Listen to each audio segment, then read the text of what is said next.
So guys, as I mentioned in my previous ACCA video, this is part 2 of our mega series of 2025. We're going to create multiple videos on different finance and accounting qualifications to help you guys make a career decision. And we have one more thing for all you aspiring CFA candidates.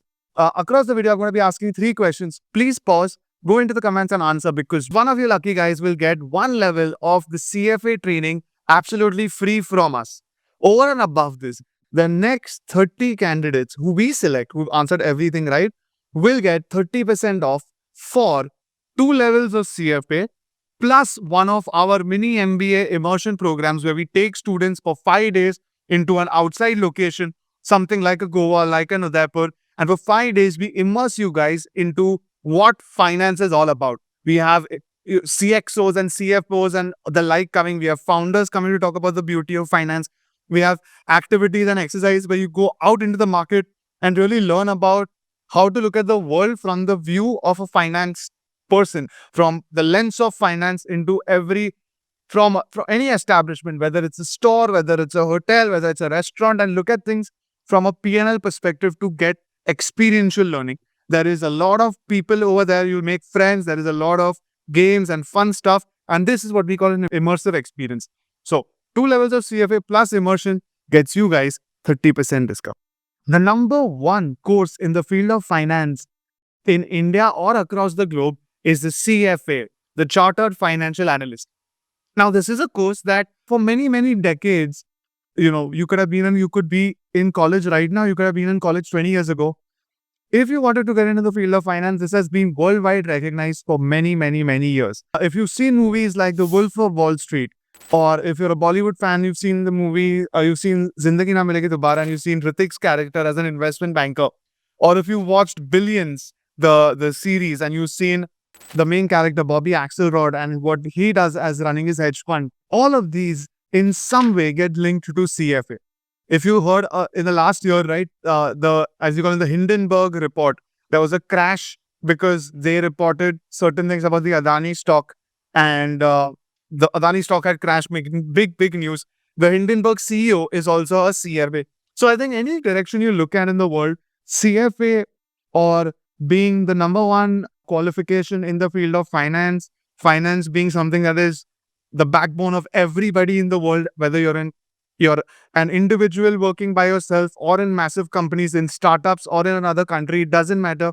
Finance connects us all. So in this video, we're going to talk about CFA and why you need to do this for 2025. Now, if this is the first time you're visiting our channel, then please click subscribe. And as always, leave us a thumbs up if you find any value in this video. Now, a quick example. I used to work at a company called PwC in transfer pricing. The guy beside me, his name was Sharan. Sharan was a super smart guy. He was a chartered accountant from Baroda. He had come first in Baroda in CA, and he had come to PwC to work as a CA with, in transfer pricing. I remember he always wanted to get into investment banking in the long run. So while being a smart guy, he decided, I'm going to pass CA, which he did. I'm going to work in a company like PwC, which he was. He worked there for, I think, 2 to 3 years. By the time I left, he decided to give CFA, right? Because he knew it was a stepping stone to investment banking. He cleared CFA in a couple of years, and then he went to work at Citibank in India. After that, he applied for his MBA, and he got an opportunity to go and study at Rice University in the US. And now he is working as an investment banker, exactly what he dreamed of years ago. Because the CA, PwC, CFA, Citibank, Rice University was an entire journey. He might not know exactly what to do where, but he knew he had to do all of that. And CFA was an important milestone to get him there. Another friend of mine, Devanshu, I keep talking about her a lot. She was with me in PwC, but she was no CFA, no nothing. However, as a graduate, she realized that she needed to study something. In a year after graduating, working at PwC, she started CFA. Worked in PwC for a bit, along with a CFA journey, worked in a couple of other places, but completed CFA. Worked in one of the biggest companies called CRISIL, which is in credit rating. And now she's moved to Barclays, all because of a CFA. I know that her career trajectory went from what it was in PwC as a graduate to where it has reached now in the last few years. And a huge factor is because of CFA. The CFA has immense amount of potential. And let me get into the details to help you guys. First of all, what is CFA? Like I said, CFA is the number 1 finance program in the world. It's headed by the CFA Institute, which is based out of US. They also have offices in Bombay. By the way, this is different from CFA India. If you ever heard about two CFAs, remember all of those are gone. The only ones we talk about now is the CFA US. Next, if I talk about eligibility. So CFA all these years was mainly paid for working professionals, but over the last few years, and especially last year, they broke all records of history and they made a change that if you're in your second last year of graduation, earlier it wasn't even this much. You had to be on your way out as a graduate to be eligible for CFA. Now you can do it. So if you're a BCom student by your second year, and if you're an engineering student by your third year, you can start appearing for CFA. That means you can give CFA level 1 in your second last year, CFA level 2 in your last year, graduate, and then give CFA level 3. So eligibility is simple, not much. You need to have an international passport. You need to know English, obviously. If you have any other doubts for eligibility, please feel free to reach out. Question number 1. According to a recent survey conducted by the CFA body in India, what is the average salary package for a CFA passer? Next comes the academic structure. So now the academic structure, number 1, about the levels and subjects. So as you can see on your screen, CFA has 3 levels and each level is split into 10 subjects. In level 1, the basic subjects such as financial statement analysis, ethics, quantitative methods, these are taught more in the beginning. And then as you move to level 2 and level 3, you will understand that the more complicated topics of finance, derivatives, portfolio management, all these take higher weightage because that's where you eventually land. So there are 3 levels split into 10 subjects. Also, remember at level 3, earlier level 3 was just level 3. Now at level 3, you can choose portfolio management, or you can choose private equity, private wealth rather, or you can choose private markets, all specialization that can help. However, according to me, I think that doesn't matter. As long as you are a CFA level 3 by the end of it, you will have the same value. So don't be too worried about what to choose upfront. Also, CFA Institute last year, along with the eligibility change, added a new concept called practical skill module. We call it PSM. And the goal of this is to add things in our curriculum which are not going to be tested in the exam, but are necessary to know to become more employable. And by the way, this is a great thing to add because if there's no pressure of the exam, students can actually do it with this sole intention of learning, because now just theoretical knowledge is obviously not enough in the real world. So what is this? Number 1, these are self-paced modules that you have to do at the end of level 1 and level 2. And when I said the end, I mean you have to complete these before the results. Otherwise, if you give in level 1, you will not get the result till the PSM for level 1 is done. Same obviously for level 2. So we recommend most students that as soon as you give the exam, before you really take a break, complete it. Otherwise, it's just going to be a headache later. It will hopefully come out for level 3 also. And so far, the kind of topics that they teach us are on things like financial modeling and Python, which is coming under coding for finance. So it's really interesting. I think that this element adds a lot of real life skills to the CFA community. Next comes the exam duration. All 3 levels to complete in CFA on average takes between 2.5 to 3 years. I would say if you want to be quite comfortable, take 9 months approximate per level, or you can stretch it up to a year. However, you should not try and not push CFA beyond 3 years because you can do a lot of other things, and completing CFA in 3 years is highly possible. Next comes the exam window. When I say exam window means how frequently can you give the exam. So when level 1, you can give 4 times a year. You can give every February, every May, every August, and every November. And level 2 and level 3 go down. You can do it thrice a year or twice a year depending on the level, and these things also evolve over time. Next comes the passing rate. So passing rate means out of a class of 10 students, how many land up clearing. So across CFA over the last so many years, level 1, 2, 3, all around 4 to 5 out of 10 students land up clearing. Of course, some quarters go up and down, but otherwise this is it. At Zell, because we have an ecosystem of faculties and our learning management system and our team of experts and a subject matter experts and our own content, etc., students end up passing with a little higher passing rate. So instead of 4 or 5 out of 10, we have 7 to 8 out of 10 who clear these exams. Next is the passing mark. CFA does not have an exact, it's not like you score 50 and 100 and you clear. Here, it's more like a percentile basis. A lot of it is dependent on how many people are giving the exams with you, how have they fared. And at the end, you don't even know exactly how much do you score. You get the results and more or less they just let you know if you've cleared or not, and if you've not, by how much have you missed, but nothing more than that. Lastly, when it comes to the paper pattern, level 1 and level 2 are completely objective, and level 3 has subjective questions in it. And all these exams are computer based. You don't really have to sit and write with paper and pen anymore. And you have exam centers all across the world, obviously including India. Question number 2. The CFA body recently launched another course which is falling under the umbrella of sustainability. What course is it which is hopefully going to become one of the most powerful skills required in the future of finance? Now we come to the scope of CFA. Well, in CFA, I'm going to split it into India and overseas. In India, in the kind of companies that hire, I think anybody who has any understanding of finance, big or small companies, they all recognize CFA. So you talk about the big four, KPMG, Deloitte, PwC, EY. You talk about the big banks. You talk about JP Morgan, Morgan Stanley, Goldman Sachs. You talk about Citibank, talk about Bank of America, talk about Motilal Oswal, which is into wealth management, Anand Rathi. You talk about Kotak Bank, ICICI. You talk about private companies. You talk about, I have a friend who is into luxury travel. He started his own brand, and recently he was telling me that he wants somebody who's a CFA. He's okay to pay even 6-7 lakhs for a CFA who's level 1 or level 2 cleared, who can just help him manage his numbers for his company.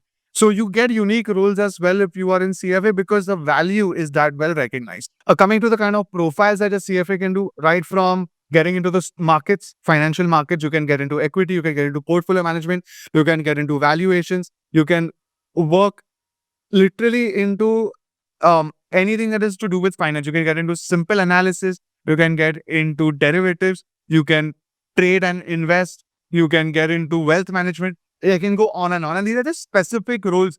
I also, again, like I told you, right, I know people who have started their own ventures into completely random fields, but the base as a CFA helps. One of my old students, Neil, he is probably earning one of the highest amounts that I know of anybody of his age, because he has started his own investment banking boutique firm. After taking some experience, he's cleared CFA, he knows what it's all about, and now he's out there in the real world hustling, using his experience, his qualification to advance his career.